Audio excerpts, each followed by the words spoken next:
is our time to have her back because she has always had ours. So are you ready, Pennsylvania? Are you ready, Philadelphia?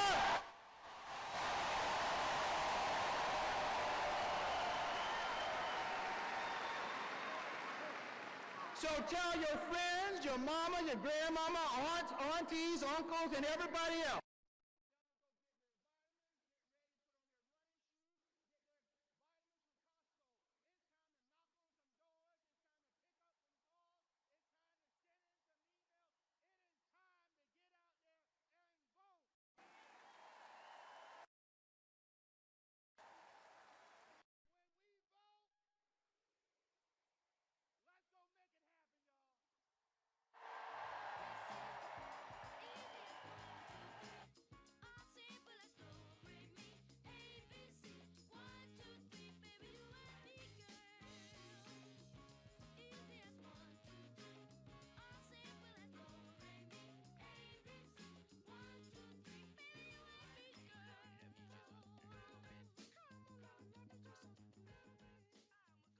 Please welcome Philadelphia Regional Organizing Director, Cherelle.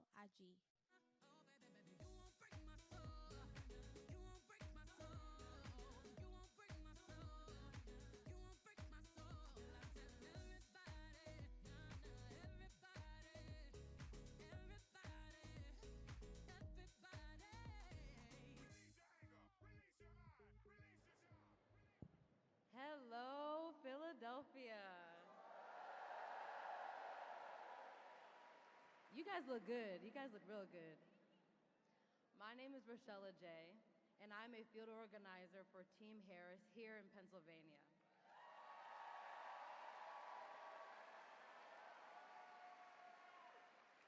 Organizers like me talk to voters on a day-to-day basis. And let me tell you what we're seeing on the ground.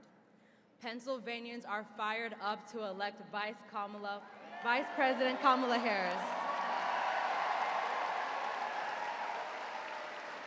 Together, we are tapping into the groundswell of grassroots enthusiasm that we've seen for the Vice President and her fight to take our country forward. We're mobilizing voters from Philly to Erie and everywhere in between. Together, we're going to roll up our sleeves and do the hard work necessary to defeat Donald Trump this November.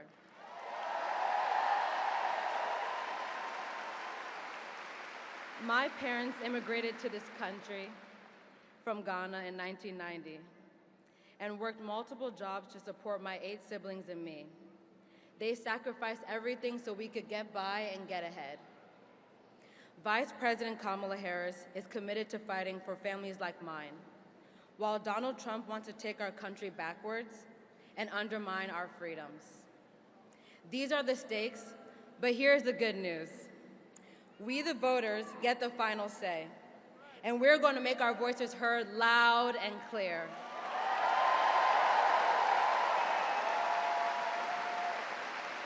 We're going to send Donald Trump a clear message. We are not going back.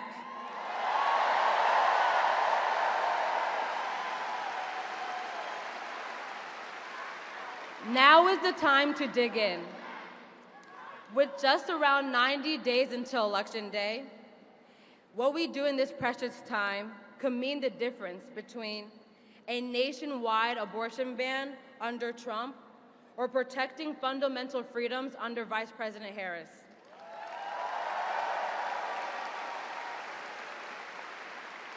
A tax system that works for the wealthy under Trump or one that works for working families under Vice President Harris.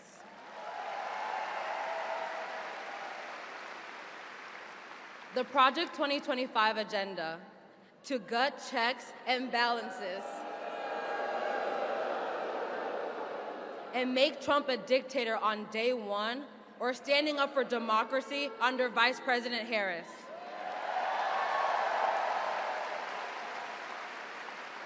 So here's what we do now. We register new and young voters. Yep. We have meaningful conversations face to face with our friends, family, and our neighbors.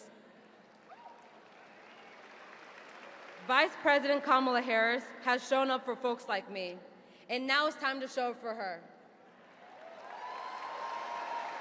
Because when we fight, we win!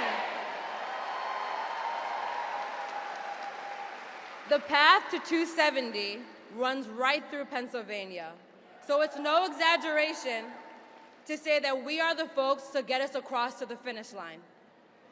Let's get to work. Thank you.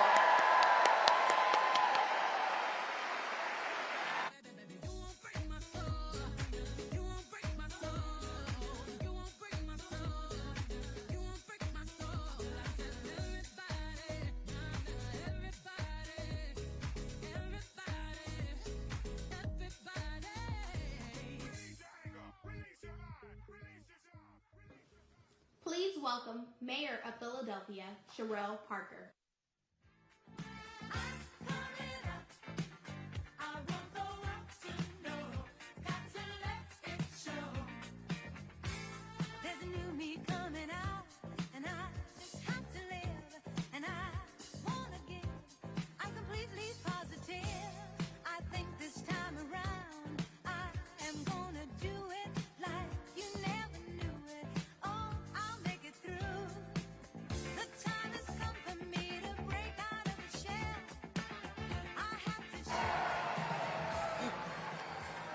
Hello, Philadelphia!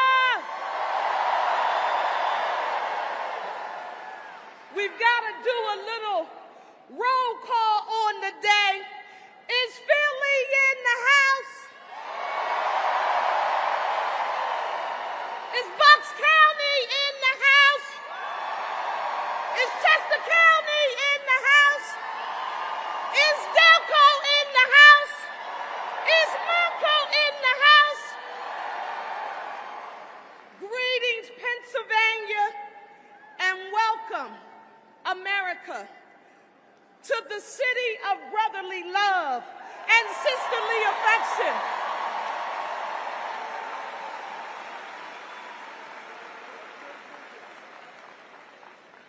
I am Cherelle Parker, and I have the honor and great privilege of serving as the 100th mayor of the city of Philadelphia.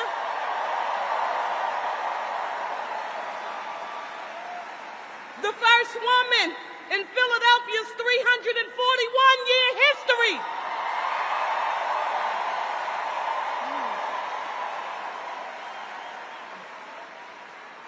So for me, I need you to know that this is a history-making day here in Philadelphia and in our country, because we are on the cusp of electing our Vice President, Kamala Harris, to be the 47th President of the United States of America.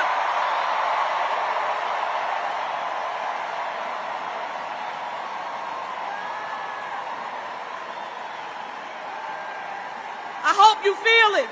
You feel it. For those of you who know me, you know it is my mantra to always speak truth to power, and I've got to share a history story with you, each and every one of you. And it happened to me in my life when I was about 8 or 9 years old. I was raised by my grandparents. My grandmother was a domestic worker from Manning, South Carolina. My grandfather, a Navy veteran from Accomack County, Virginia. And the two of them were having a disagreement, and the windows were open in our row house. And I remember being 8, 9 years old, going outside to sit on the steps, and I cried, and a neighbor walked by and said, "Cherelle," nosy neighbor, "why are you crying?" And I said, "Mommy and Daddy are upstairs having a disagreement. They're having an argument, and I don't like it." And my grandmother, y'all, she had the windows open and she was listening. Somebody said, I know what happened. She called me upstairs. She called me and nominee for President of the United States had made her vice presidential pick that we are all super excited about. Let me hear you say Harris and Walz. But they were looking for something. And I knew what they were looking for. On today, Democrats, we must take a page out of my grandmother's book, that domestic worker from South Carolina, and remember that our Democratic nominee has spoken, and that's it, period, end of story.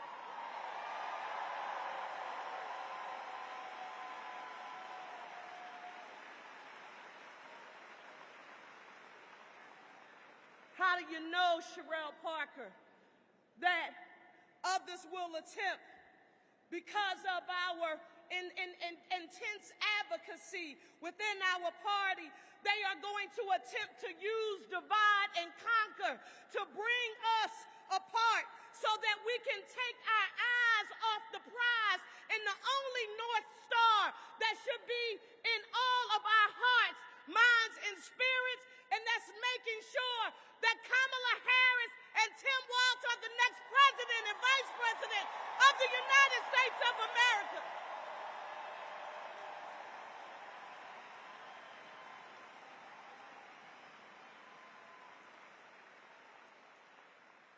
When I tell you that my spirit is full at this moment, it's beaming with pride and dignity and gratitude.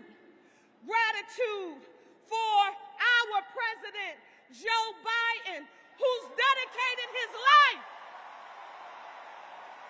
50 plus years. He's made serving our country his mission. Join with me in giving a huge round of applause to President Biden.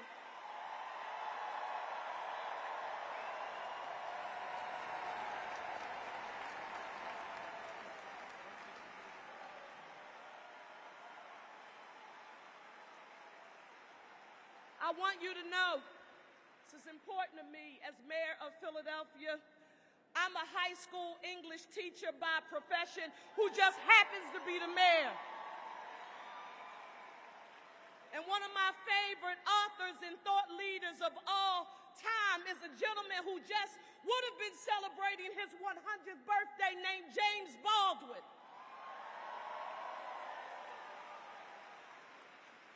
James Baldwin had a quote that he would often state when he was fighting for social and economic justice. He would say, "I can't believe what you say because I see what you do. I can't believe what you say because I see what you do."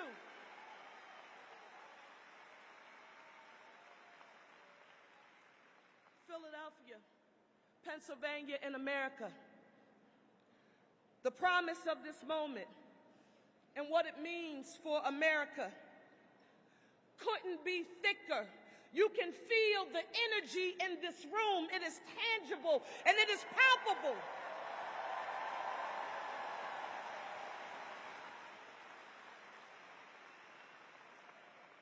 As Vice President of the United States of America, I had the opportunity to meet Kamala Harris when she had just started out on the trail, and she came to Philadelphia to visit on her first campaign sort of meeting here in Pennsylvania.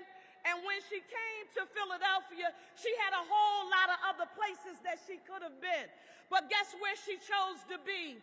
In the neighborhood, with the people, in the backyard, talking to women about the power of unity and addressing issues extremely important to those in our nation. But like James Baldwin, I watch what you do.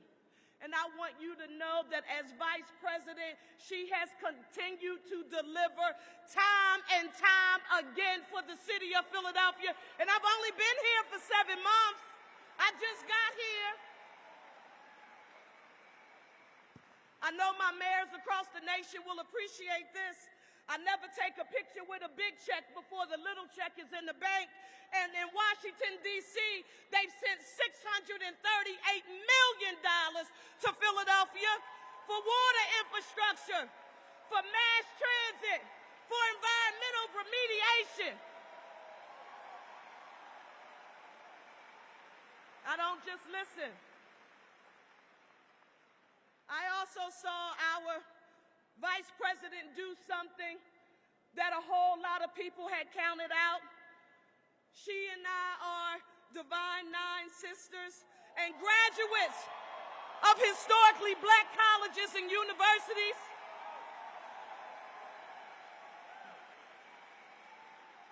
Time and time again, she's made sure that she has delivered. My ask as the mayor of Philadelphia here on today is for you to not let any of the tricksters, because you know Trump the trickster. How many people have seen Trump the trickster? That's right. Don't let Trump the trickster take our eyes off the prize. We have to remember that there is nothing that is more important than electing the Harris-Walz team and sending them where they belong, to 1600 Pennsylvania Avenue, to the White House.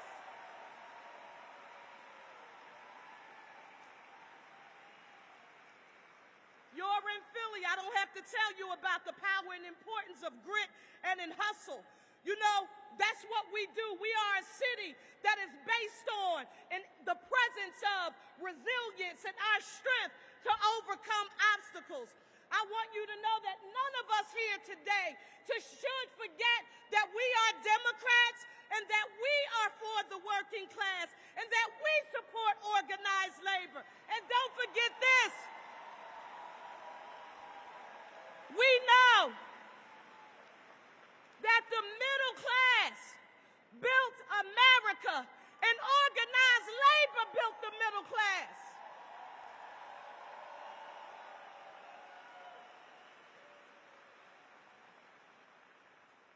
To our vice presidential candidate, Governor Tim Walz of Minnesota, I am proud, sir, that you are an educator. You know the power of public education has in helping to close the gap between the haves and the have-nots. I want you to know that we paid attention to your work in Minnesota.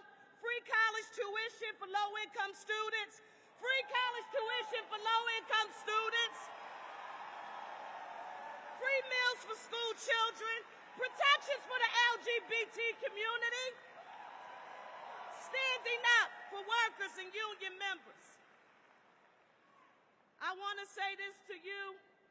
Are you ready, Philly and Pennsylvania, to rumble for Kamala Harris and Tim Walz?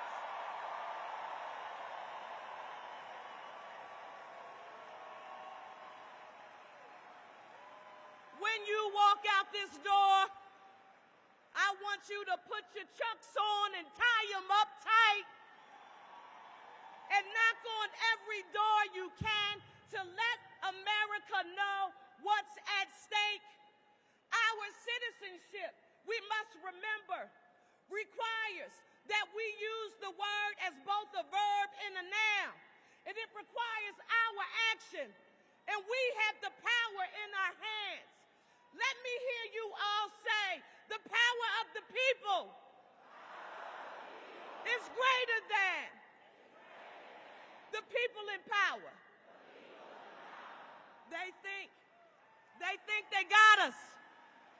They think they're going to divide and conquer us. They think that we are going to let them throw shade on our Harris and Walz shine. Let me hear you say, don't throw shade on my Harris Walz shine. Don't throw shade on my Harris Walz shine. today, I'm proud to be here with each of you. When we leave out of here, we've got work to do, and we are going to make sure that Kamala Harris is the 47th President of the United States of America.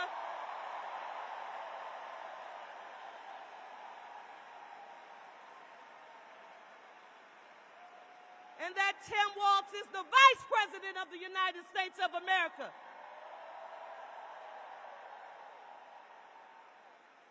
I saw some folks here. I want you all to put your ones in the air for me. Everybody right now, because this one represents unity. I want you to know that together, we are one city. Let me hear you say one city, one region, one state, and one nation united. Let's go and get to work. Thank you all.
Everyone on the concourse, please take your seats. Everyone on the concourse, please take your seats.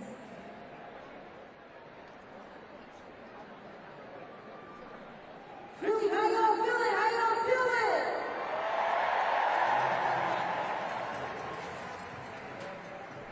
Isn't this neat?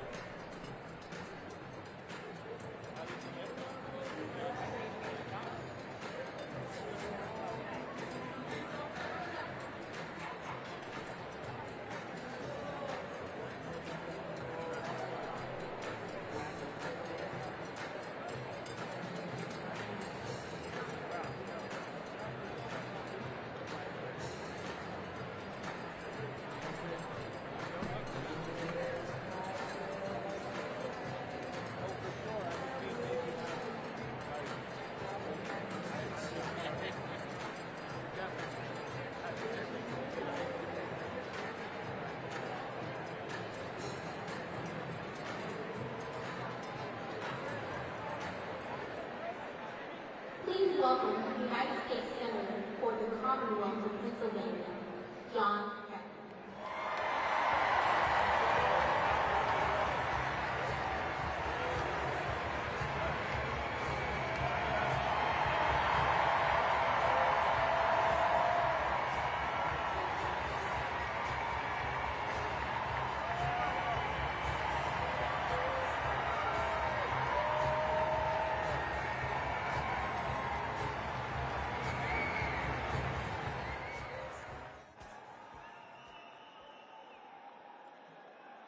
Philadelphia!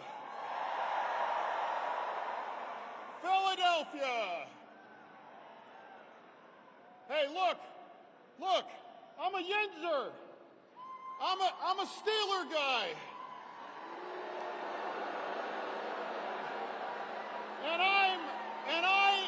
And I'm a Sheets guy. But today, we are all Team Harris Walz today right now.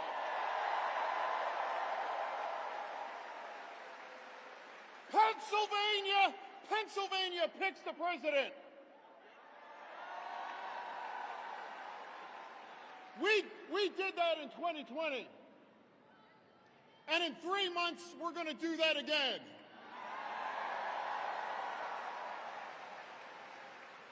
Look, the choice just could not be any more stark than this. You know, this election is about moving our country forward with Vice President Harris and Governor Walz.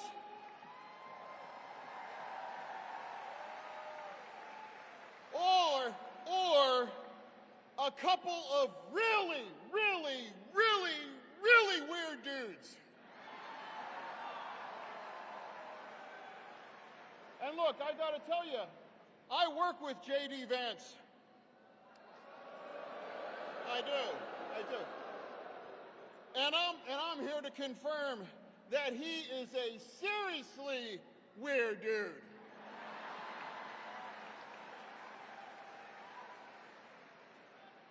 Look, let's get to work, and it all starts now. Thank you, Philadelphia.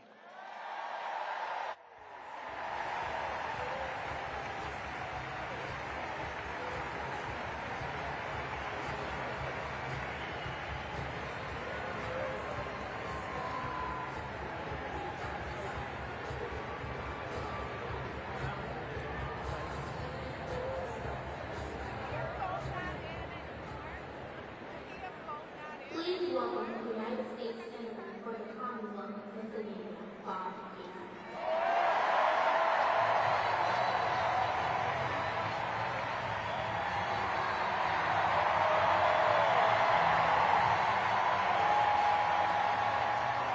Thanks, everybody. Hello, Pennsylvania.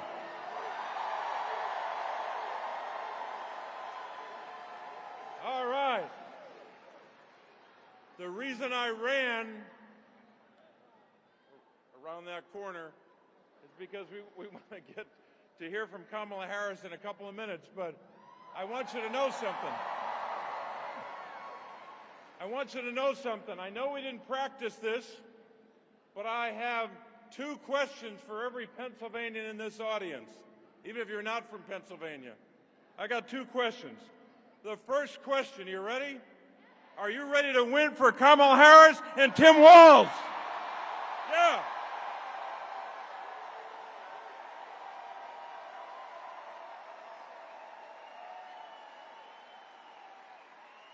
And the second question is, are you ready to win for everyone on our ticket?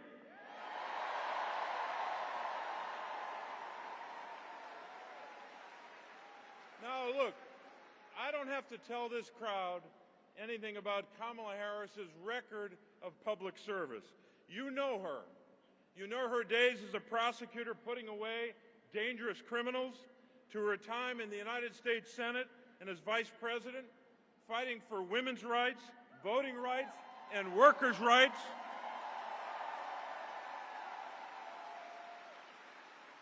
You know her service as vice president, as Democrats brought jobs and investment back to our Commonwealth. You also know that Vice President Harris, over and over again, has proven that she's ready to serve as our president and our commander-in-chief on day one.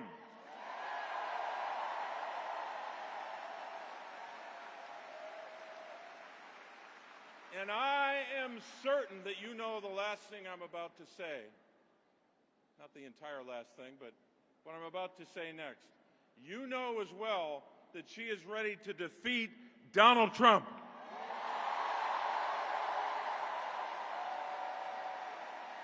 So, I know that we have some union members in this audience. Put your hand up. Thank you. Thank you to the men and women of organized labor who give strength to our party and lead our nation.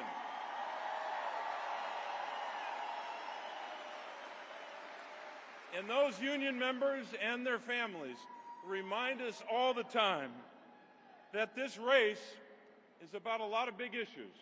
But at its core, in terms of our economy, this is a race about working families. It's a race about whether we're going to come together to lower costs for families, fight the fentanyl crisis, and take care of our children, seniors, veterans, and people with disabilities.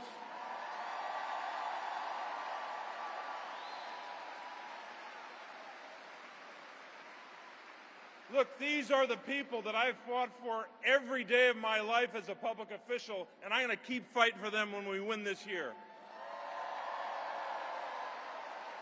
Now, I'm running in a big Senate race, and I want you to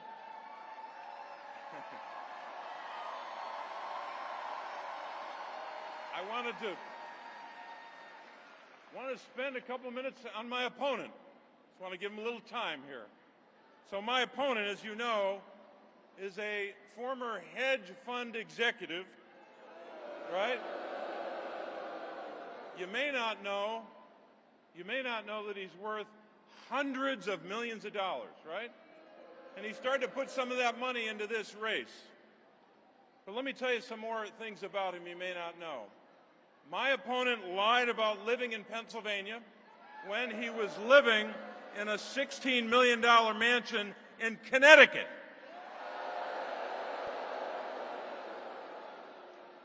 He also lied about how he grew up. He said that he started with nothing. That's a direct quotation. He said he started with nothing, even though his father was a university president. He was lucky to grow up the way he did, just like I was lucky.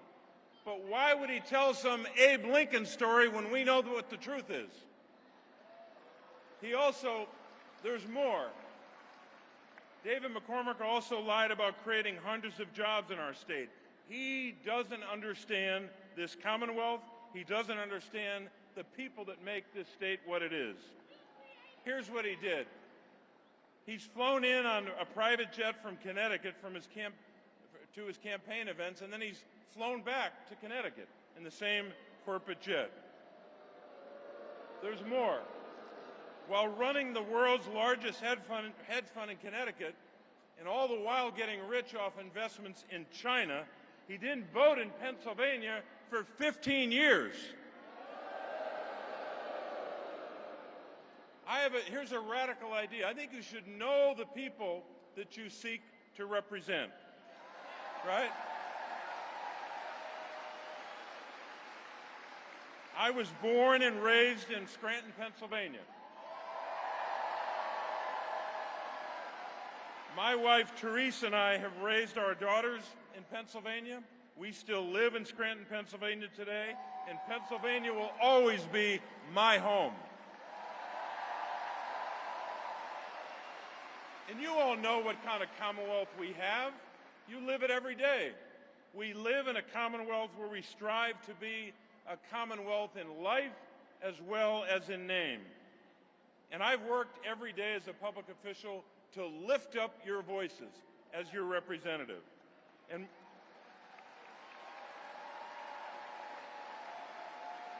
I've also listened to you when you told me about your struggles and the struggles of your families. And that's why I've taken on some tough fights.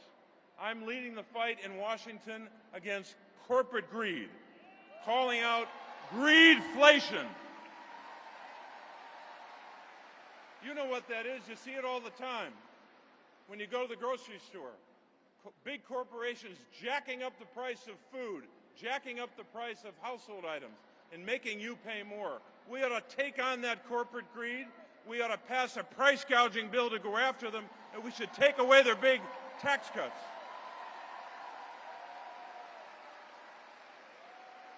My opponent has a different view. He excused those big companies. He thinks I'm being too tough on the big companies.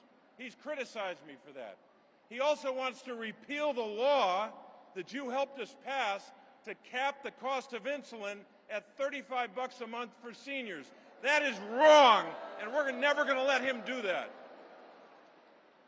He's also promised to continue to perpetuate those obscene corporate tax cuts from 2017. And you know what? Because he has that position, and because I voted against that obscene bill, David McCormick has had the benefit of these big billionaires, these out-of-state billionaires supporting an out-of-state candidate, coming in to prop him up and to pay for 80% of his advertising. That's what they're doing to reward him. Look, I think it's pretty clear from his record as a hedge fund executive that David McCormick will do anything to make a buck, anything to make money. And he does that even when it hurts the people of our state. He invested millions in Chinese military companies that make fighter jets, bombers, and missiles. And while we, all of us across our state, were fighting against fentanyl that's trafficked from China that kills over 4,000 Pennsylvanians each year, David McCormick, listen to this one, David McCormick, as a hedge fund executive, invested millions of dollars in China's largest producer of fentanyl. You're damn right, boo. I believe that you deserve a senator who's on your side, who's not out for himself.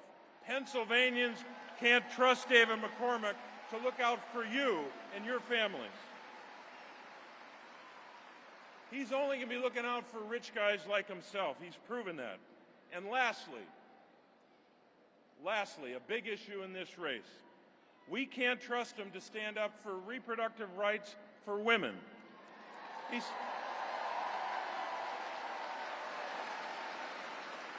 said in 2022, when he was running for the United States Senate, that he supports an abortion ban with no exceptions for rape and for incest.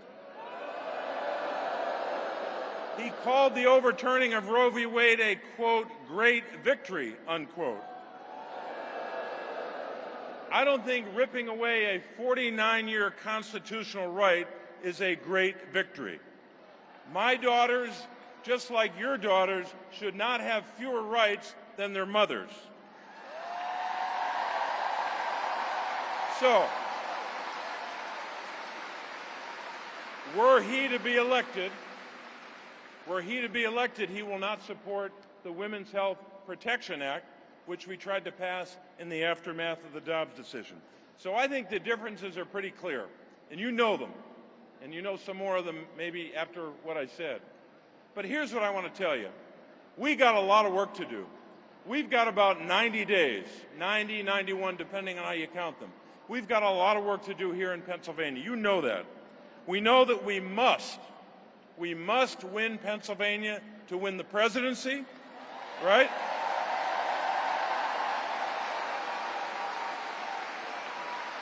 And we must win Pennsylvania to preserve this majority in the United States Senate. We have to do that. So, I'd ask you to do something for me. Please take out your phone, if you can do that. Take out your phone and join and text us. Text the following: join, JOIN, to 51041. 51041, and sign up to help us in this campaign. I'm grateful for your willingness to do that, because here's what we know about our state.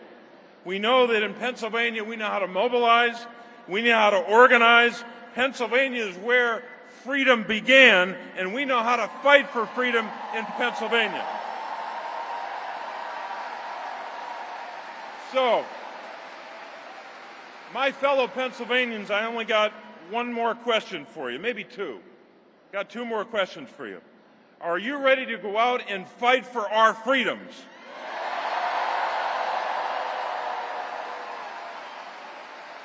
Are you ready to go out and defeat David McCormick and the out-of-state billionaires trying to buy this Senate seat?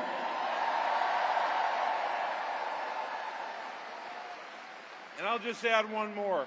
Are you ready to go out and make sure that Kamala Harris and Tim Walz win? Let's go out and win this race.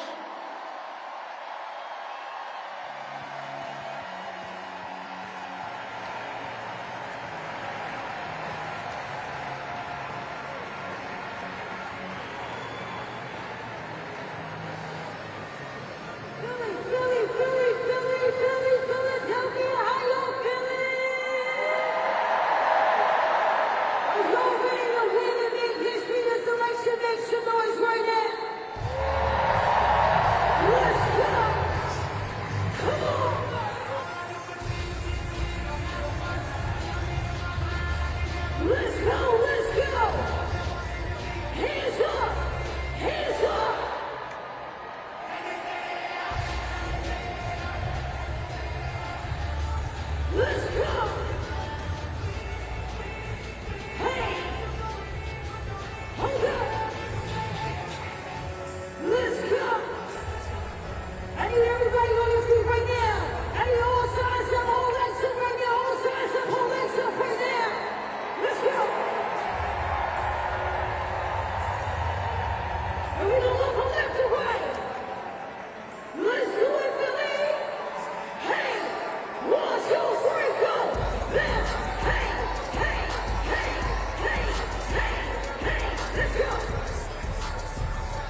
Governor of the Commonwealth of Pennsylvania, Josh.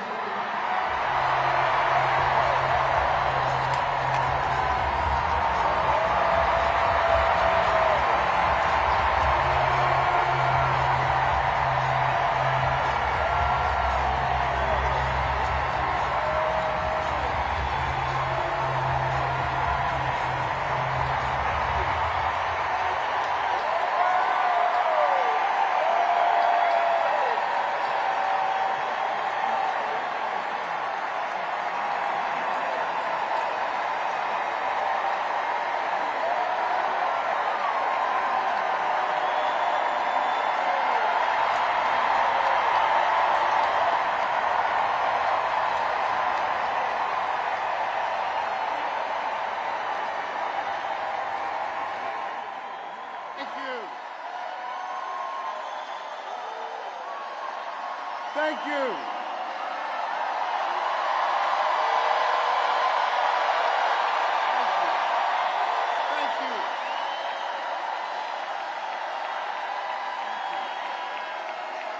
Thank you. I love you, Philly.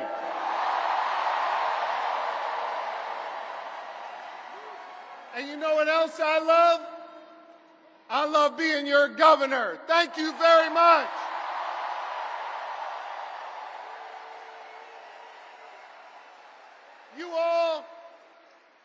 Y'all fill my heart. And I love you so much.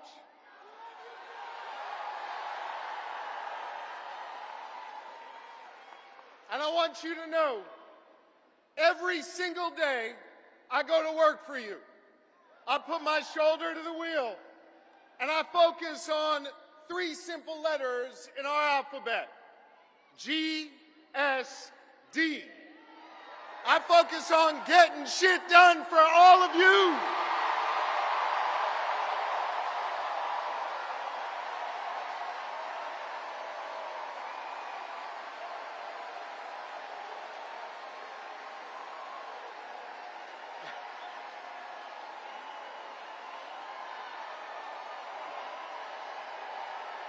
Thank you.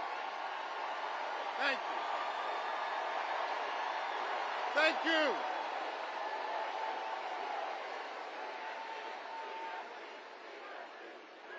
And I want you to know, I am going to continue to pour my heart and soul into serving you every single day as your governor.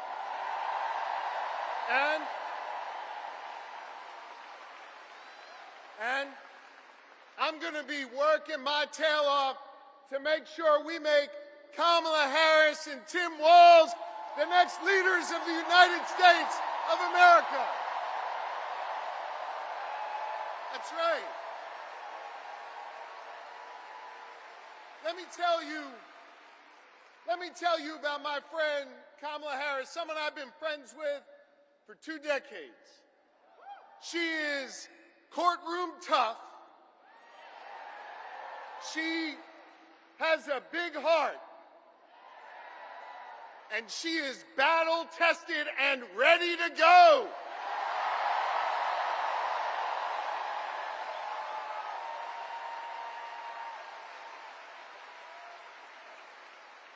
Whether in a courtroom, whether fighting as Attorney General, whether remembering the people who have oftentimes been left behind when she was sitting in the halls of power in the Senate, Kamala Harris has always understood that you got to be every day for the people, for the people. And she has served with honesty.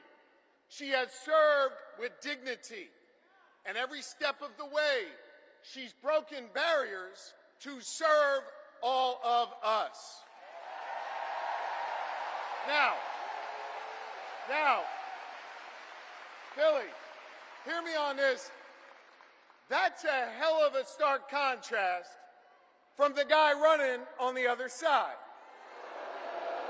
Oh, y'all know who I'm talking about, I guess. You see, we remember here in Philly what it was like when Donald Trump was our president.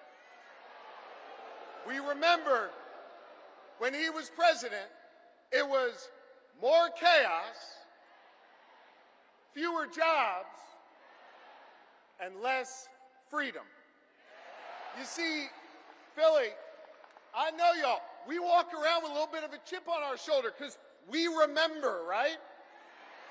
And we remember that it was Donald Trump that ripped away the freedom of millions of American women to make decisions over their own bodies.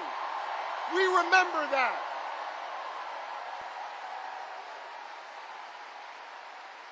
We remember that.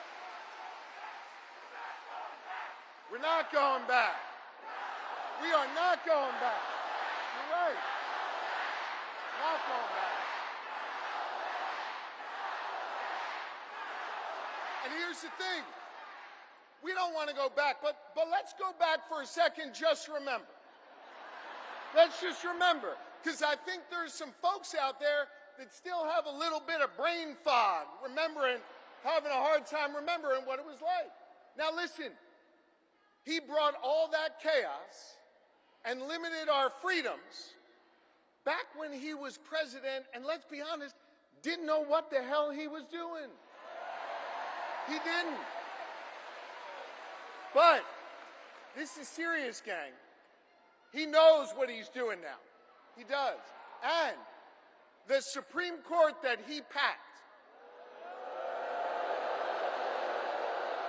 the Supreme Court that he has packed, has ruled that he is above the law. He is outside of the law. And now, he's got a clear plan. They all wrote it down in that whole Project 2025 thing. And they got a clear plan to take away more of our freedoms. They got a clear plan to use the Justice Department to go against our enemies. They got a clear plan to isolate us in the world. And let me tell you something, I ain't going back. I am not going back. I'm not. And neither do you want to go back. We are not going back.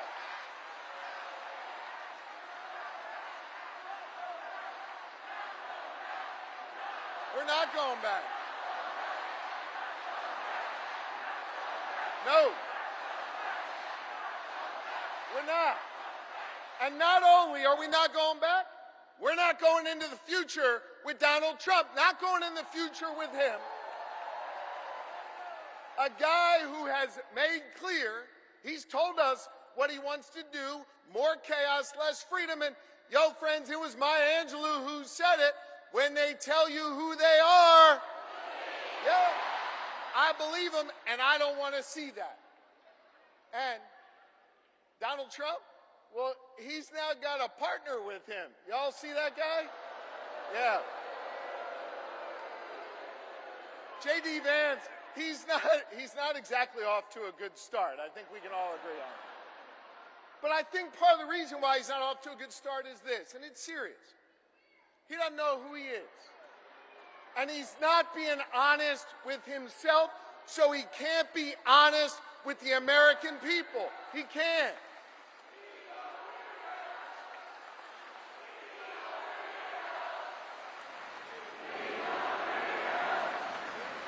Now, so if I hear you right, and I think I do, you're chanting, he's a weirdo. Which means, man, I love you, Philly.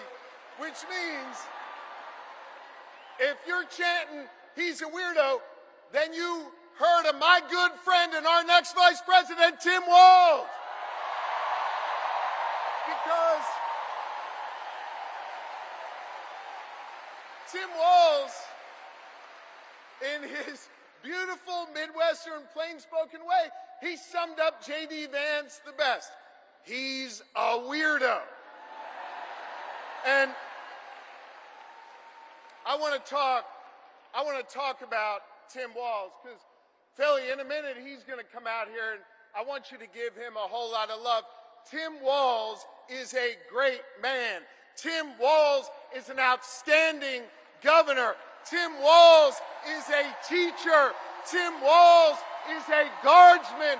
Tim Walz is a great patriot.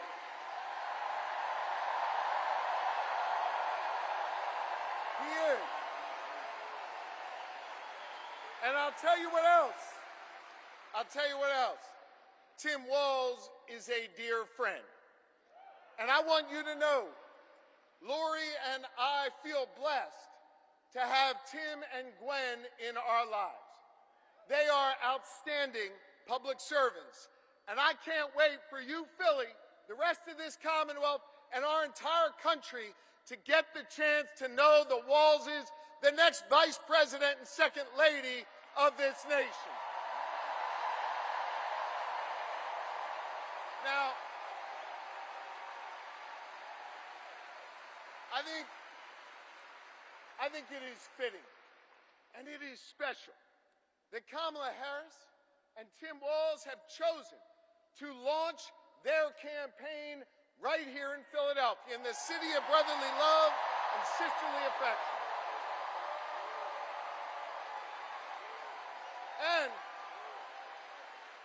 And importantly, they chose to launch their campaign right here in the birthplace of real freedom.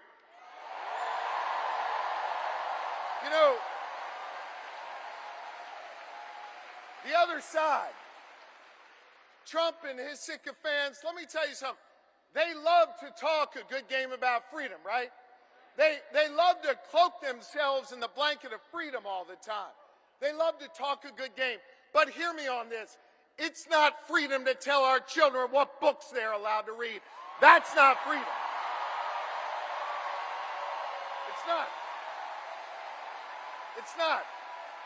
It's not freedom to say you can go to work, but you can't join a union. That's not freedom.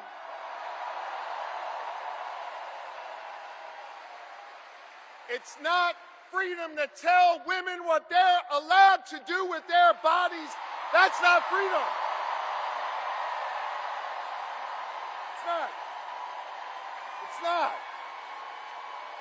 It is not. No, it's not.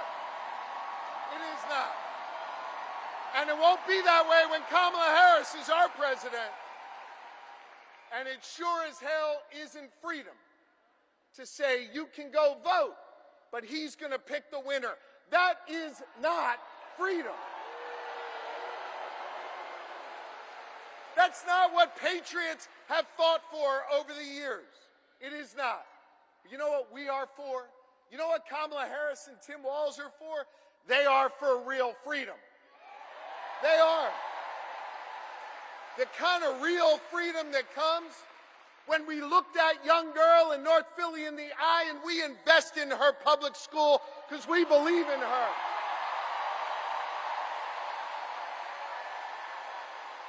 We believe in real freedom, the kind of freedom that comes when we invest in our police and we invest in our communities because we believe that young girl should walk to and from school safely and back to her mama at the end of the night. We believe in real freedom where the young girl can grow up and be whatever she wants. She can be a welder. She can go to college. She can be who she is. That is real freedom, and that is what we are fighting for.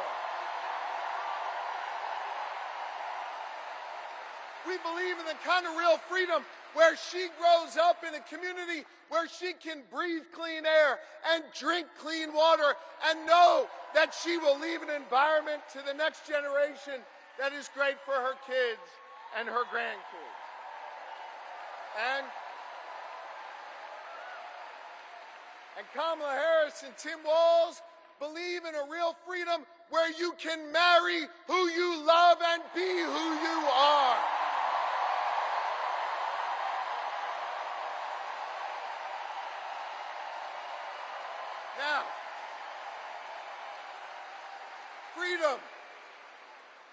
freedom is on the ballot. And our fundamental freedoms are at risk. And I know when it's at risk, it's easy to feel uneasy. And it's easy to get down. But let me tell you something, Philly. Let me tell you something, Pennsylvania. Let me tell you something, America. I am more optimistic than ever before.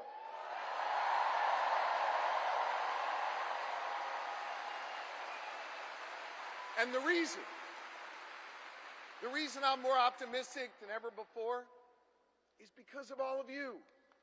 And because of what a band of patriots started here in our taverns, in our town squares, and at Independence Hall, just a couple miles from here, nearly 2.5 centuries ago. You see, they came together. They came together to declare our independence from a king, and we're not going back to a king.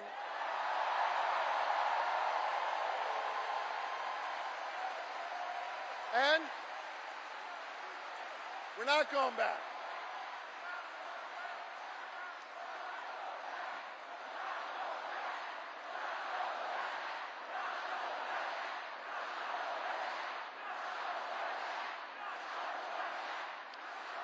And when they declared that independence from a king, they came together and they said, we are going to form a union. And over the last 248 years, the reason why I'm optimistic, the reason why I'm hopeful, is because as we've written this American story over the last 2.5 centuries, it's been ordinary Americans taking up the baton from those patriots and saying, we're going to do extraordinary things. Octavius Catto understood that responsibility. Cecil B. Moore understood that responsibility. Gen Z, when they're organized and on TikTok, understand that responsibility. And I'm optimistic today because the task of perfecting our union, the task of defending our fundamental freedoms, it now falls to all of you. To freedom-loving Americans all across this great country, and to the good people of the Commonwealth of Pennsylvania who will decide this next election and understand our unique responsibility.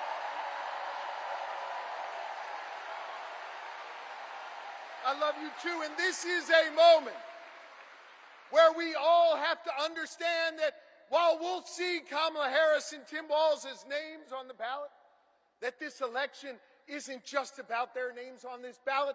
This election is about all of you. And whether or not you're willing to do this hard work to fight for our freedom, whether or not you're willing to do this hard work that started here 248 years ago.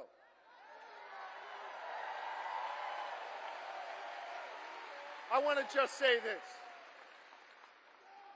I lean on my family and I lean on my faith, which calls me to serve. And I am proud of my faith.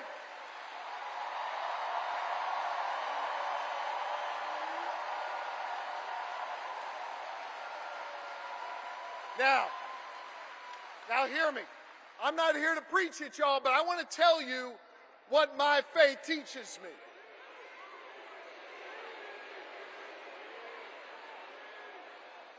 My faith teaches me that no one is required to complete the task, but neither are we free to refrain from it. That means that each of us has a responsibility to get off the sidelines, to get in the game, and to do our part. Are you ready to do your part? Are you ready to form a more perfect union? Are you ready to build an America where no matter what you look like, where you come from, who you love or who you pray to, that this will be a place for you? And are you ready to look the next President of the United States in the eye and say, "Hello, Madam President"? I am too, so let's get to work.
Philadelphia, please welcome the next President and Vice President of the United States, Kamala Harris and Tim Walz.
Good evening, everyone.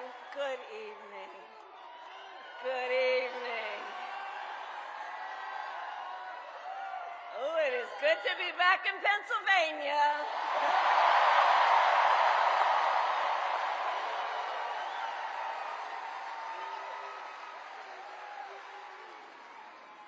So let me say, on behalf of myself and the first, second gentleman of the United States, my husband, Doug Emhoff,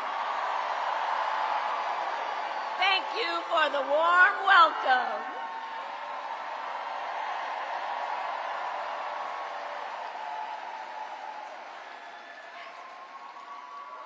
And let me just say, it's good to be here with all of the friends, all of the leaders who are here. I want to thank former Governor Ed Rendell, Senator Bob Casey, who we will re-elect this November, Senator John Fetterman,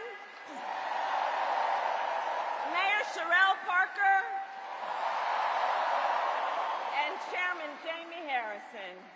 And it is so good to be here with your incredible Governor, Josh Shapiro.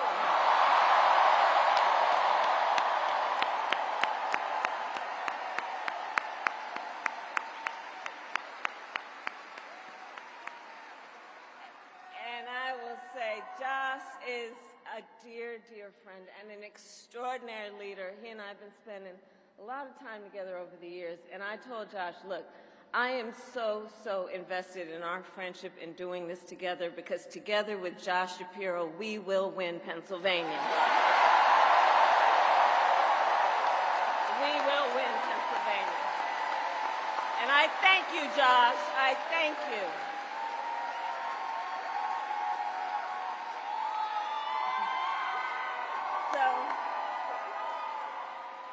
So, Philadelphia, I launched my campaign for the President of the United States a mere 2 weeks ago. And it's been a bit of a whirlwind. And just last night, the delegates to the Democratic National Convention finished voting. And so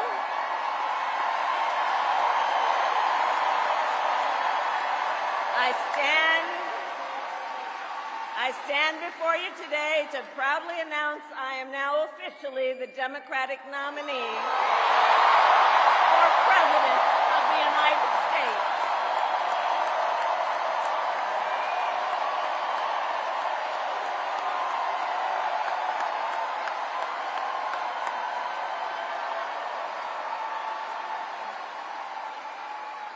And so now we got some work to do. We need to move to the general election and win that. And to all the friends, listen, we also need to level set. We are the underdogs in this race. But we have the momentum, and I know exactly what we are up against.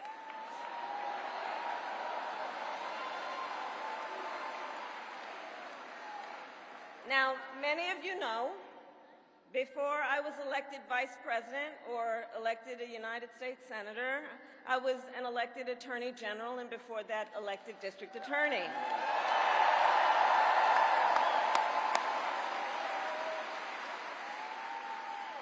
And before that, I was a courtroom prosecutor. So in those roles, I took on perpetrators of all kinds.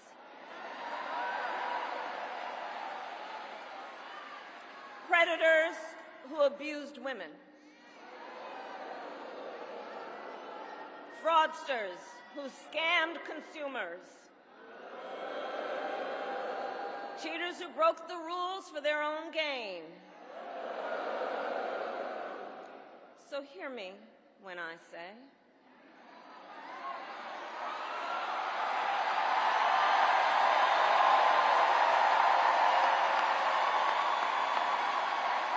I know Donald Trump's type.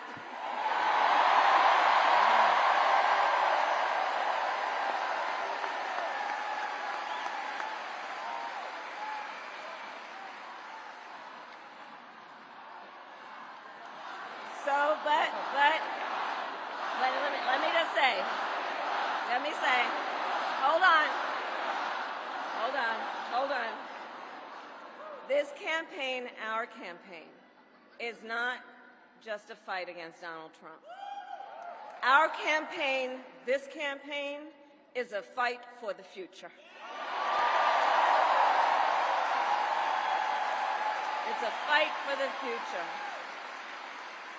In Pennsylvania, we fight for a future with affordable housing, affordable health care, affordable child care, paid leave.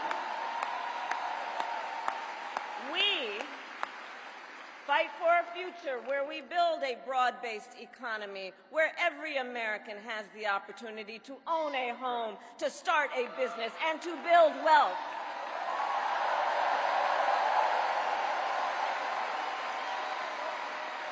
We fight for a future where we bring down prices that are still too high and lower the cost of living for America's families,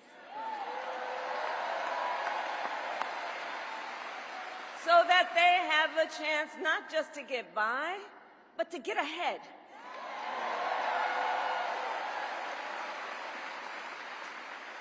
We fight for a future where we defend our most fundamental freedoms: the freedom to vote,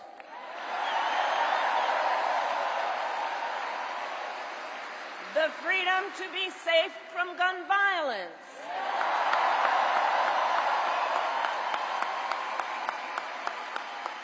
the freedom to love who you love openly and with pride,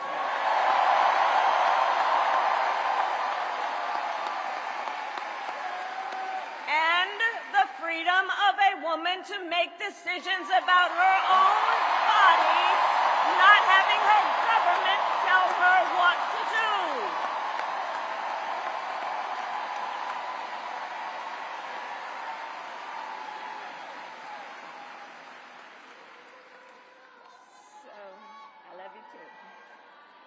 So here's the thing. Since the day that I announced my candidacy, I set out to find a partner who can help build this brighter future.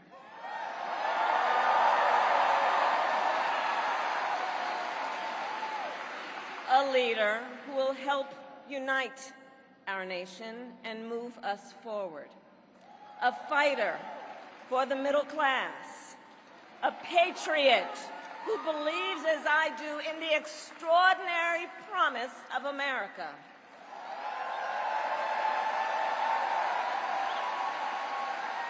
A promise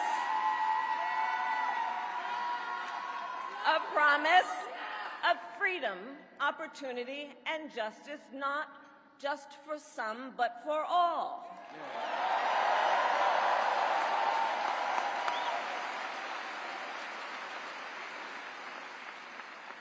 So, Pennsylvania, I'm here today because I found such a leader.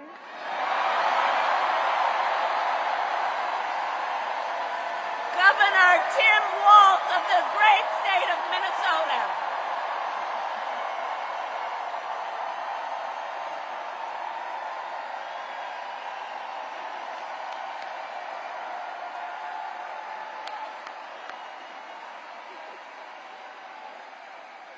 So, to those who know him best,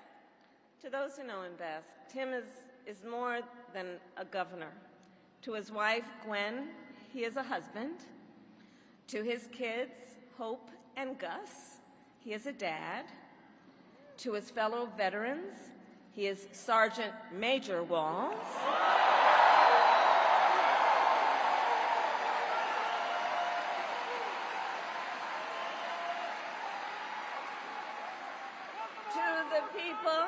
To the people of southern Minnesota, for 12 years, he was congressman.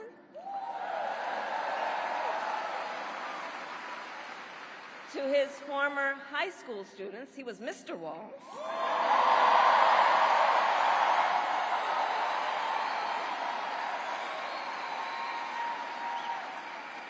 And to his former high school football players, he was Coach.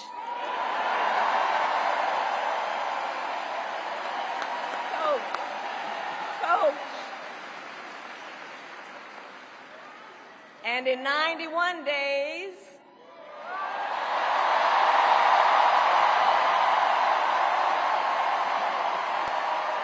the nation will know Coach Walz by another name, Vice President of the United States.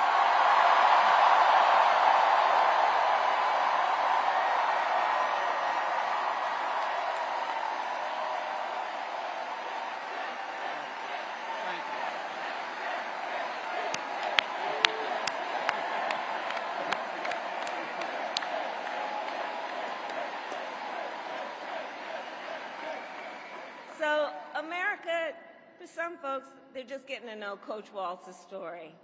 And I'll tell you, he is the proud product of a middle-class family in rural Nebraska.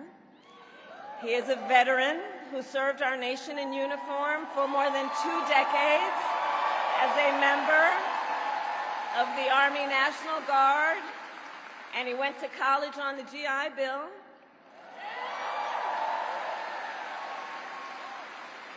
He is someone who, long before he entered politics, worked as a teacher.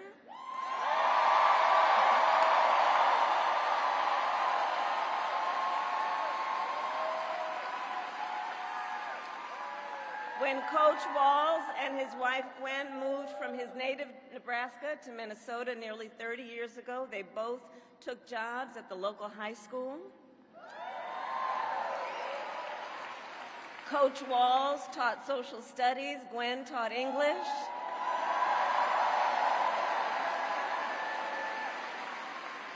After school, Tim was the linebackers coach for the football team.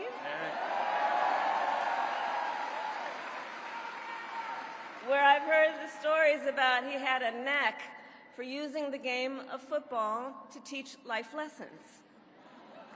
He saw the potential in kids who sometimes didn't even see it in themselves.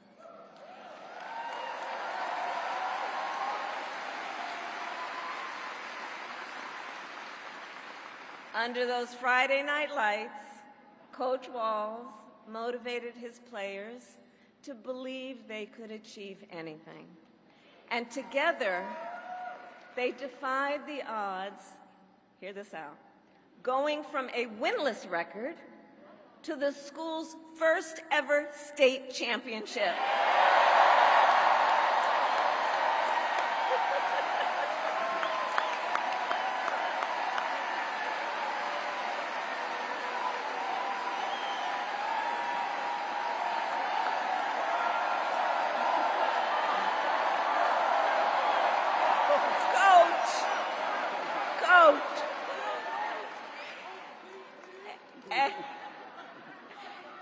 And I'll say and I'll add, Tim wasn't only a role model on the football field. Around that same time, Coach Walz was approached by a student in his social studies class.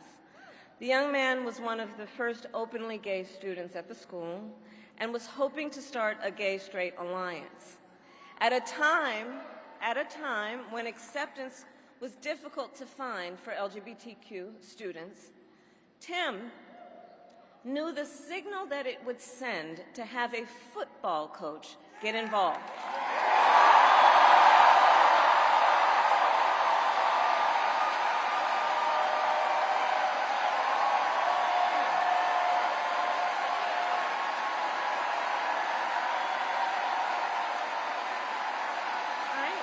So he signed up to be the group's faculty advisor.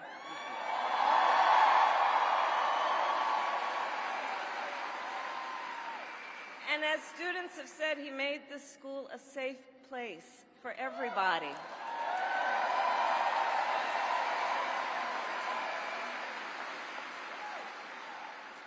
In the high school yearbook, the students voted Coach Walz the, quote, most inspiring faculty member.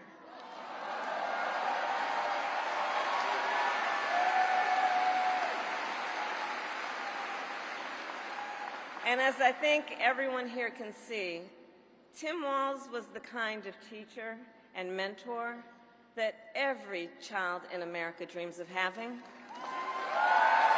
and that every kid deserves.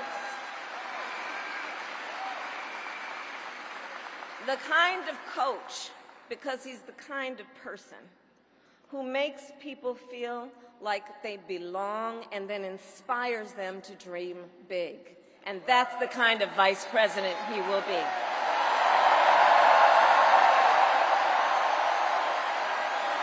And that's the kind of vice president America deserves.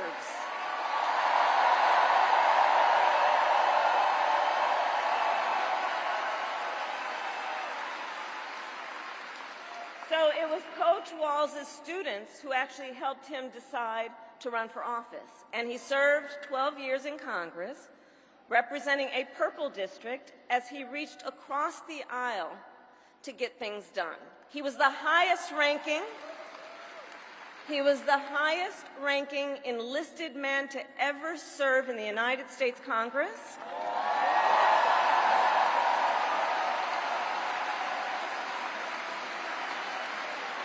And the top Democrat on the Veterans Committee.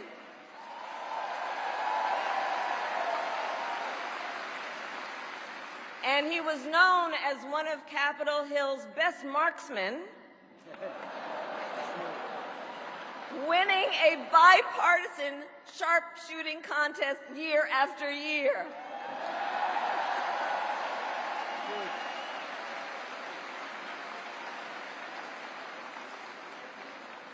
In Washington, Tim worked to raise the minimum wage, to protect the freedom of workers to join a union,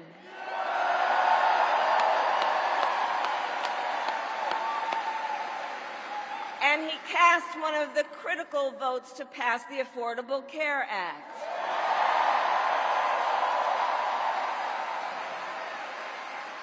Which, of course, gave health insurance to tens of millions of Americans.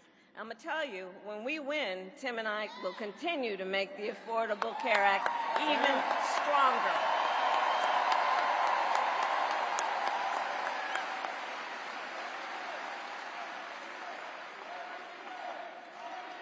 He will win. Wow. That's right. Now, let's talk about what we're dealing with on the other side.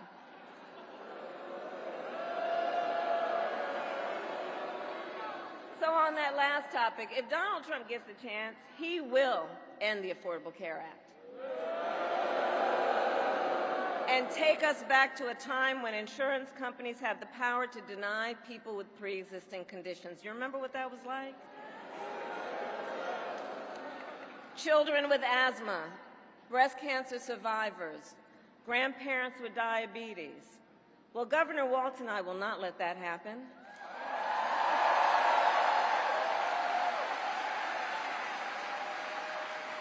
Because we believe health care should be a right and not just a privilege for those who can afford it.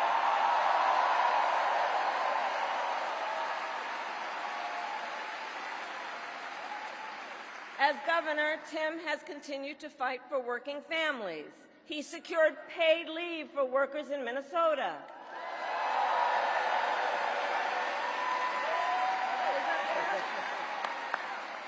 And he refused, as governor, to allow any student in their public schools to go hungry. So he made school breakfast and lunch free for every child.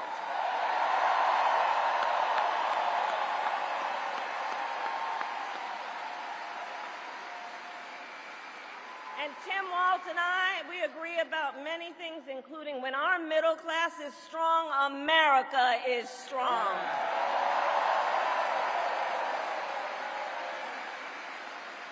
And strengthening the middle class will be my defining goal as I am President of the United States.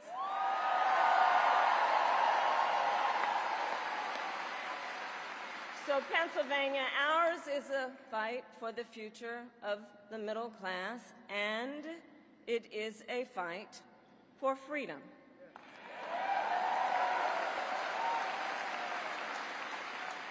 In this moment, we are witnessing a full-on attack against hard-fought, hard-won freedoms and rights. Take reproductive freedom. Now think about this. Donald Trump said he wants to punish women.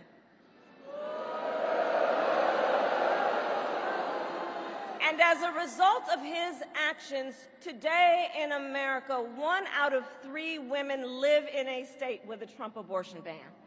1 out of 3. Some of these bans go back to the 1800s, even before women had a right to vote. Think about that.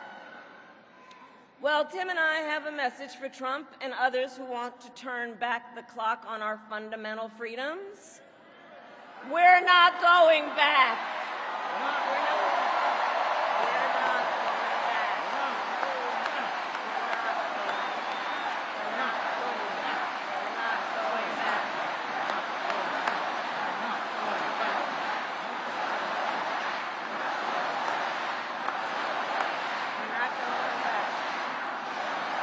We're not going back. And so let me say about Tim Walz, he has shown up to stand against these attacks long before he stood on the stage with me. After Roe was overturned, he was the first governor in the country to sign a new law that enshrined reproductive freedom as a fundamental right.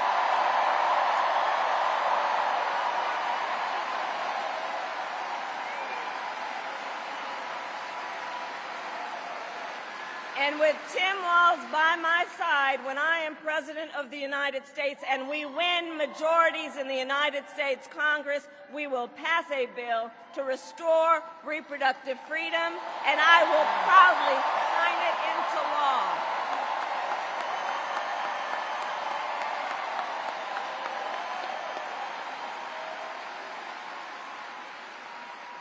Tim Walz has also defended the sacred freedom to vote. As governor, he signed the most significant expansion of voting rights in Minnesota in over 50 years.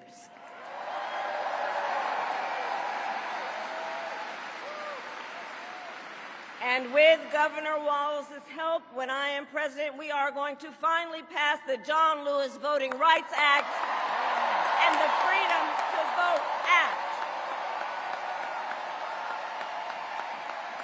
We're going to get it done.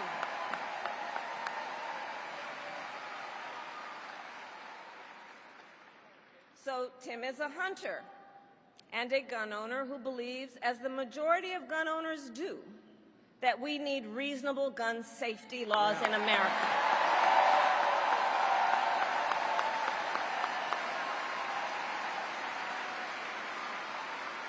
So as governor, he expanded background checks and increased penalties for illegal firearm sales.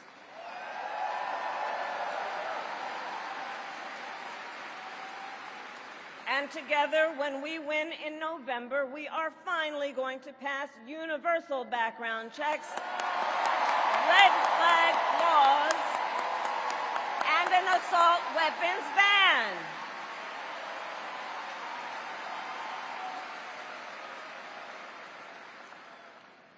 Through his work, Tim, the way I think about it, he really does shine a light on a brighter future that we can build together. In his state, he has been a model chief executive, and with his experience, I'm telling you, Tim Walz will be ready on day one.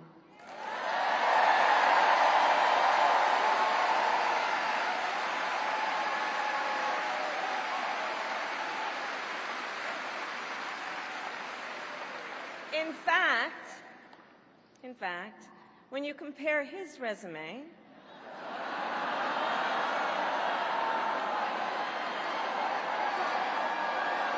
shall we, to Trump's running mate, well, some might say it's like a matchup between the varsity team and the JV squad.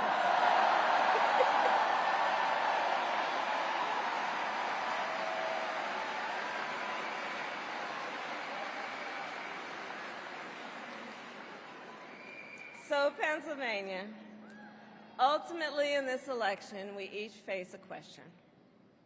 What kind of country do we want to live in? A country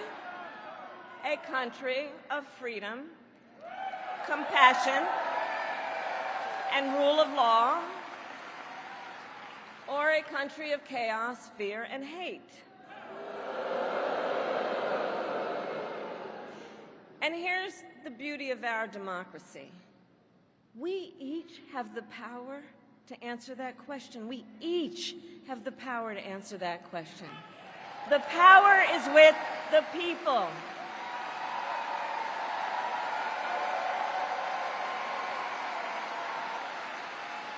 We love our country, and I believe it is the highest form of patriotism to fight for the ideals of our country.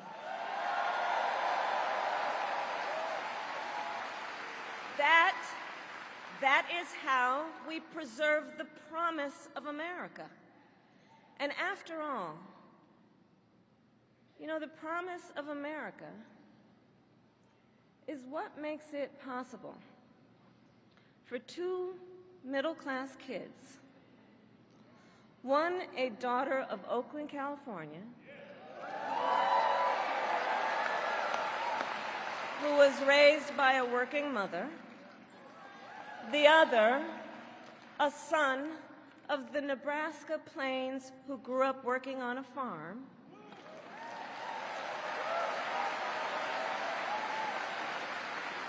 It's the promise of America, because only in America,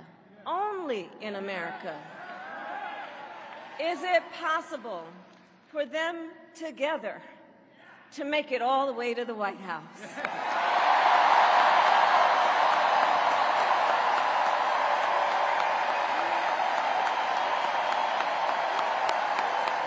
Only in America.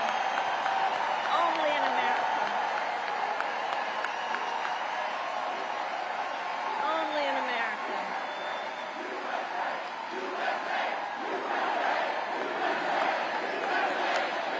Right. That's right. And so Coach Walz and I may hail from different corners of our great country, but our values are the same. And we both believe in lifting people up, not knocking them down.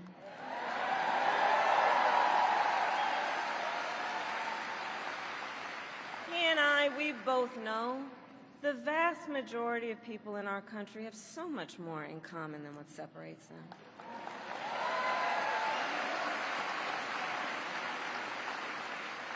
When we look at folks, we see in our fellow Americans neighbors, not enemies. Not enemies.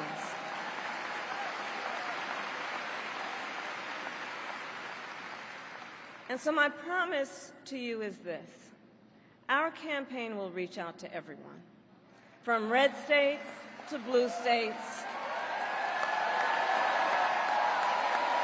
from the heartland to the coast, in rural, urban, suburban, and tribal communities.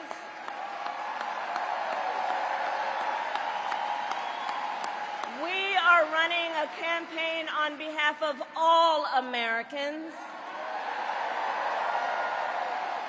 And when elected, we will govern on behalf of all Americans.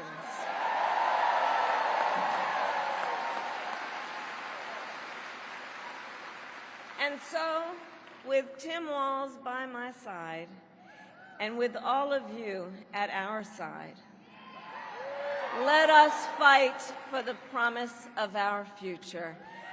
And with that, I ask Pennsylvania, are you ready to make your voices heard? Do we believe in freedom? Do we believe in opportunity? Do we believe in the promise of America? And are we ready to fight for it? And when we fight, we win. And now, welcome the next Vice President of the United States, Tim Walz.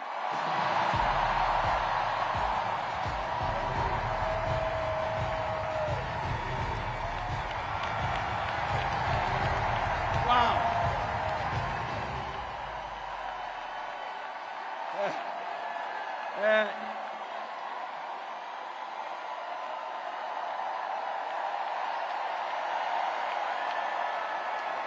Thank you. Wow. Thank you, Philadelphia.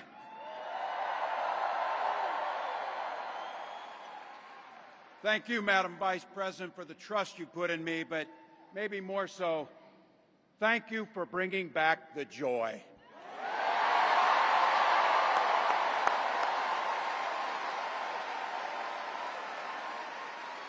I'm thrilled to be on this journey with you and Doug, this incredible journey. And Pennsylvania, I know you know this, but my God, what a treasure you have in Josh Shapiro.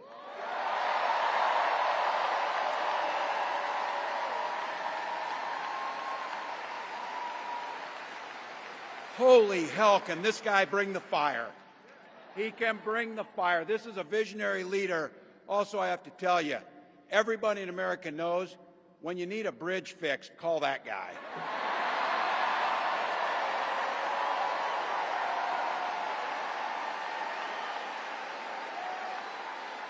And I think sometimes we forget, and you see people a little one-dimensional, but seeing a guy who cares so deeply about his family, a man with compassion, vision, and I'll have to tell you this, I know this from experience, there is no one you would rather go to a Springsteen concert in Jersey with than him, than that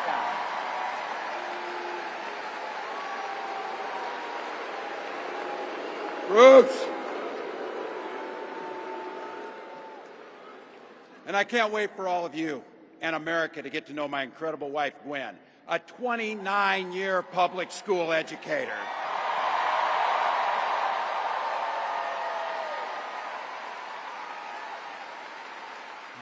Don't ever underestimate teachers.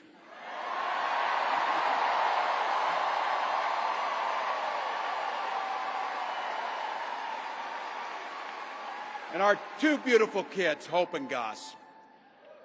I couldn't be prouder to be on this ticket and to help Vice President Harris become what we all know is very, very good for us to think about. Next President of the United States of America.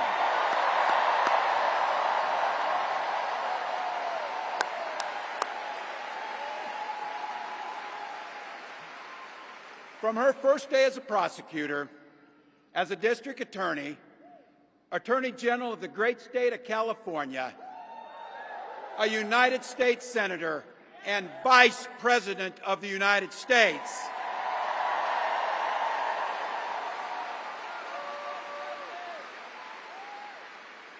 Vice President Harris has fought on the side of the American people. She took on the predators, she took on the fraudsters, she took down the transnational gangs, she stood up against powerful corporate interests, and she never hesitated to reach across the aisle if it meant improving people's lives.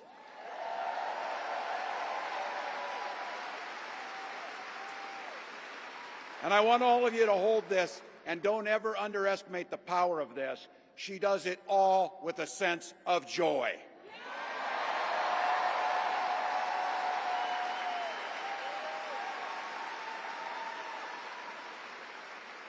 I know a little something about that commitment to people. I was born in West Point, Nebraska.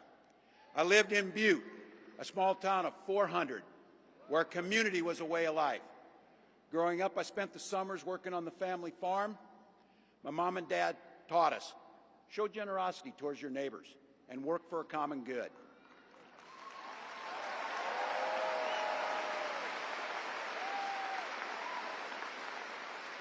My dad served in the Army during the Korean War.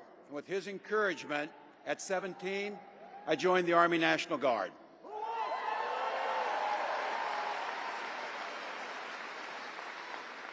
For 24 years, I proudly wore the uniform of this nation.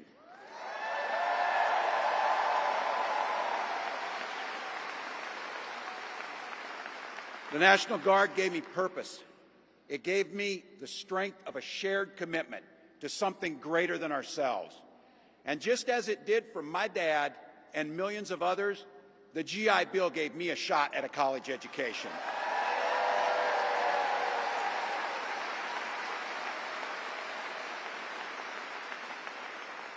My dad was a teacher.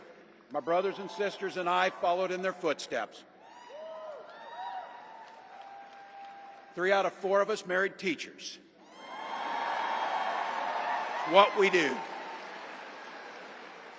For nearly 20 years, I had the privilege of teaching high school social studies and coaching football.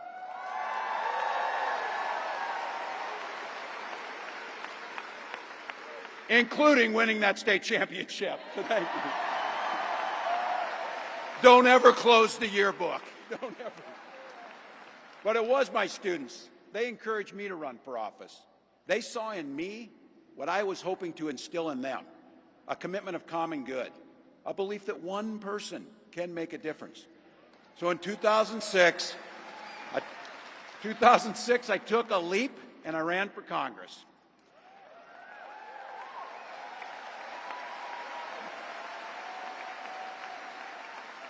And because high school teachers are super optimistic, I was running in a district that had 1 Democrat since 1892.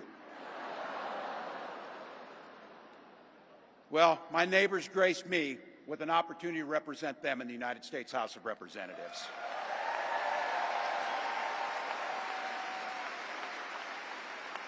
I'm proud of the work we did there together. I worked across the aisle on veterans issues, on agriculture, and on ways to grow rural economies.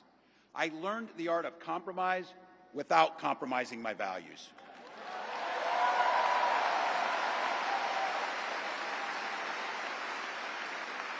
And now, as governor of the great state of Minnesota, I bring those experiences to bear in tackling the challenges that are facing our great state.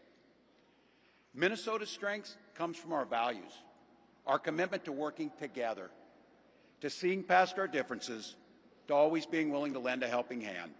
Those are the same values I learned on the family farm and tried to instill in my students.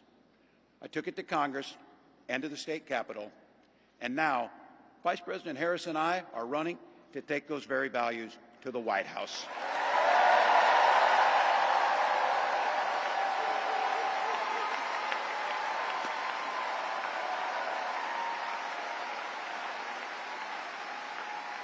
Now, Donald Trump sees the world a little differently than us. First of all, he doesn't know the first thing about service.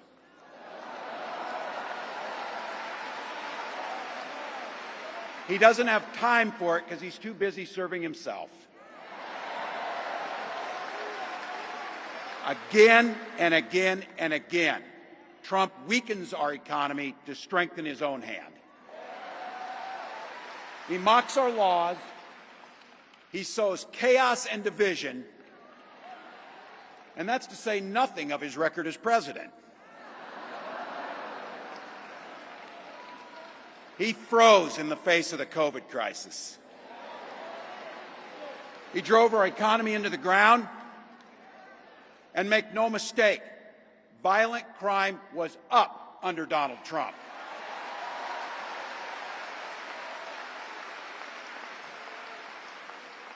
That's not even counting the crimes he committed.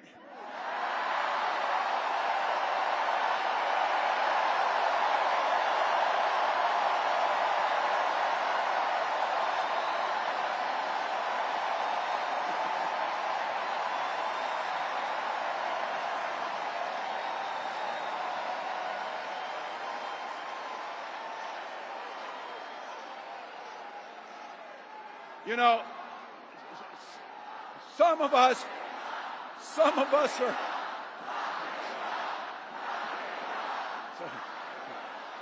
some of us in here are old enough to remember. I see you down there. I see those old white guys. Some of us are old enough to remember when it was Republicans who were talking about freedom. It turns out now what they meant was the government should be free to invade your doctor's office. In Minnesota, we respect our neighbors and their personal choices that they make. Even if we wouldn't make the same choice for ourselves, there's a golden rule: mind your own damn business.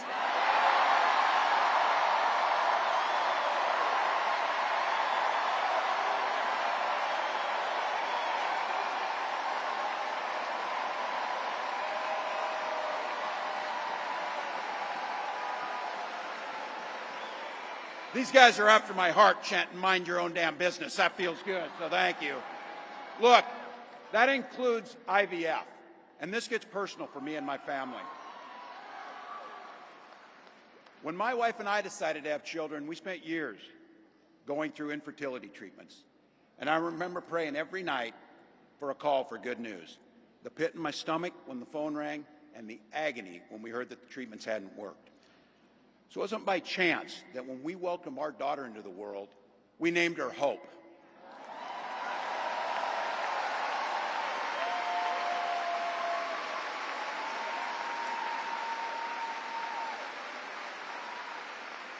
When Vice President and I talk about freedom, we mean the freedom to make your own health care decisions. And for our children to be free to go to school without worrying they'll be shot dead in their classrooms.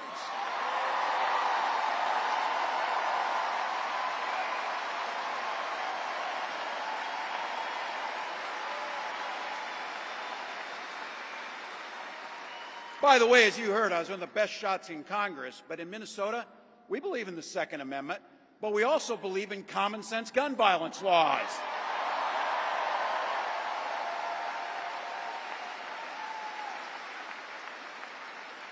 Vice President Harris' idea of freedom is a ticket for education to be that ticket to the middle class, not crippling debt.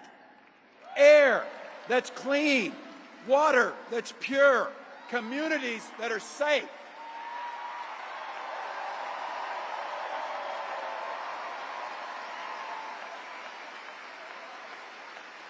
A place where we settle our political differences not through violence, but with our votes.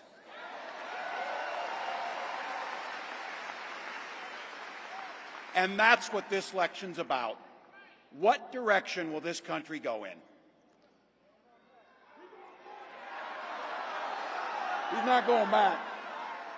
Well, Donald Trump would damn sure take us backwards. Let's be clear about that. And don't believe him when he plays dumb. He knows exactly what Project 2025 will do to restrict our freedoms.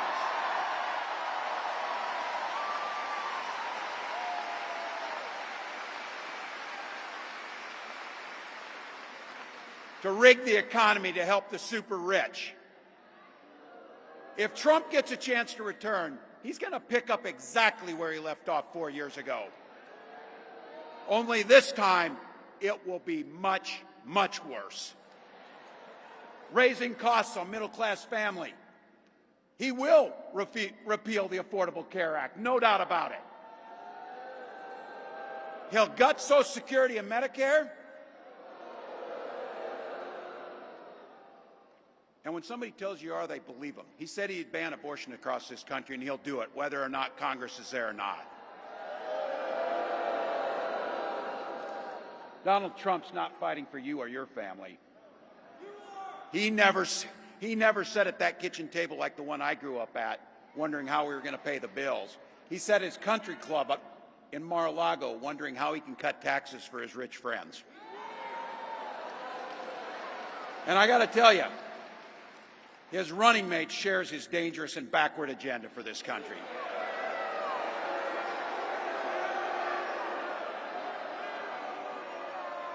J.D. Vance literally wrote the foreword for the architect of the Project 2025 agenda.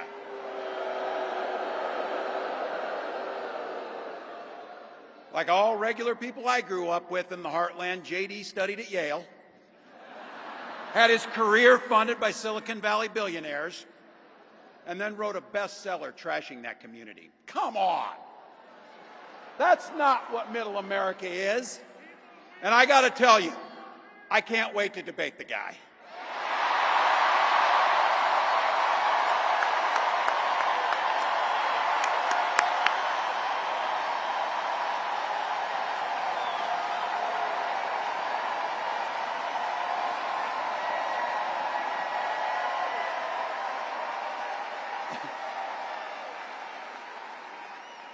That is, if he's willing to get off the couch and show up. So, you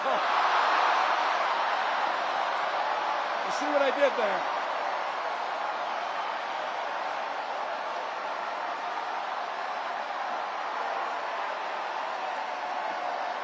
Look.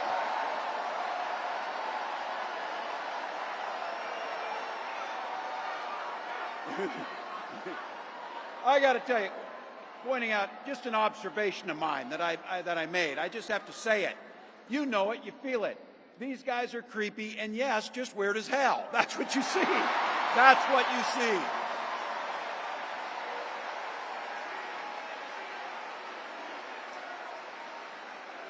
So you know what's out there, so say it with me. We aren't going back. We aren't going back. We are not going back.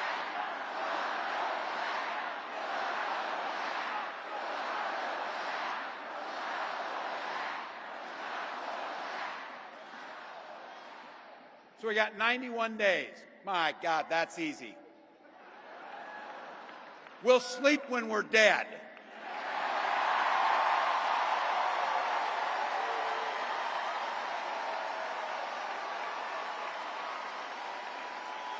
Over those next 91 days and every day in the White House, I'll have Vice President Harris's back.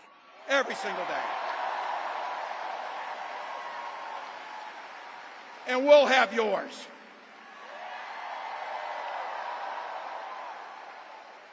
You know how this works. We can't do it alone. We need you, each and every one of you.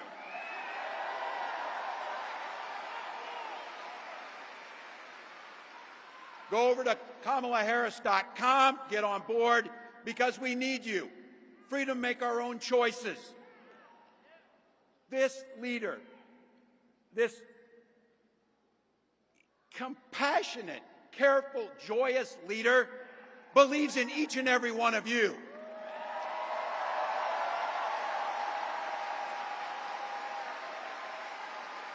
My God, you came here tonight to sit at the very top because you love this country and you're not going back.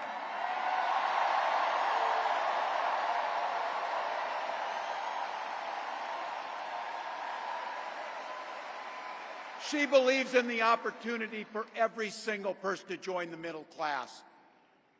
She believes in the promise of America. We just got to fight. We just got to fight. Because as soon-to-be President Harris says, when we fight, we win.